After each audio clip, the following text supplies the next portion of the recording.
Horanadu entrance దారి 1 kilometre దూరంలో హొరనాడు దేవస్థానం కలదు. ఇప్పుడు హొరనాడుకి చేరుకుంటాము. హొరనాడు శ్రీ అన్నపూర్ణేశ్వరి దేవస్థానం. హొరనాడు వెళ్ళిన భక్తులు కడుపు నిండా భోంచేసి రండి, జీవితకాలం అన్నం దొరుకుతుందని పెద్దలు చెప్తారు.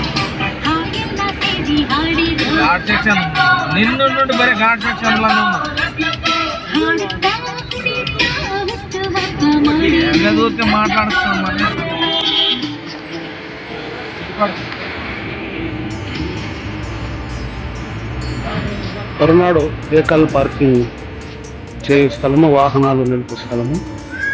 ఇప్పుడే పార్కింగ్ ప్లేస్కి చేరుకుంటున్నాము.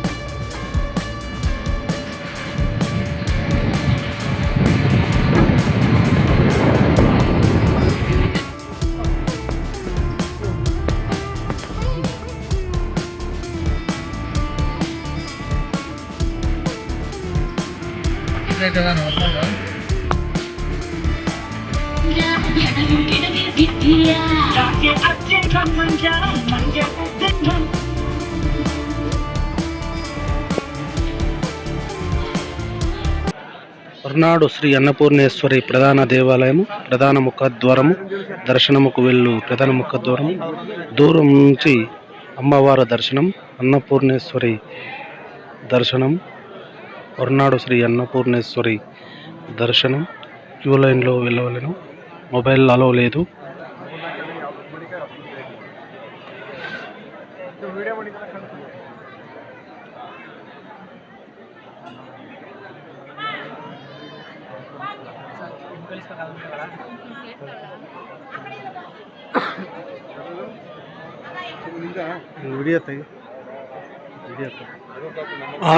ఆలయ ప్రాంగణము భక్తి జనాలతో కిటకిటలాడుచున్నది. ఆలయ మహాప్రాంగణము, ఎత్తైన ప్రదేశంలో ఆలయ ప్రాంగణము, ప్రధాన దేవస్థానము, అమ్మవారి ప్రధాన ముఖద్వారము, హొరనాడు శ్రీ అన్నపూర్ణేశ్వరి ప్రధాన ముఖద్వారము దర్శించుకోవచ్చు. Thank you sir.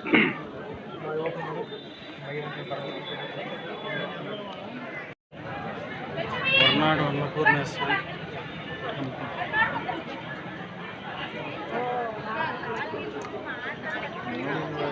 Horanadu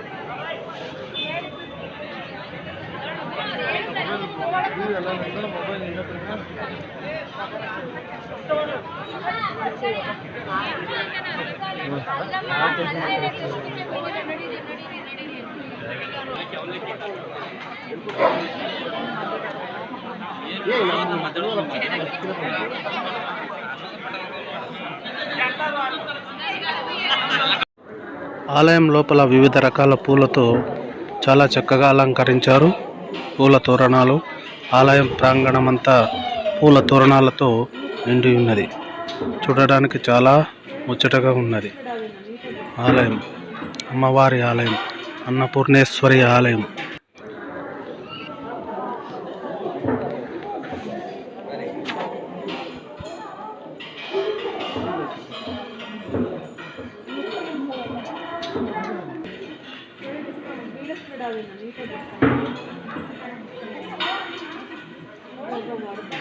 Srikshetra Horanadu Annapurneshwari భోజనశాల.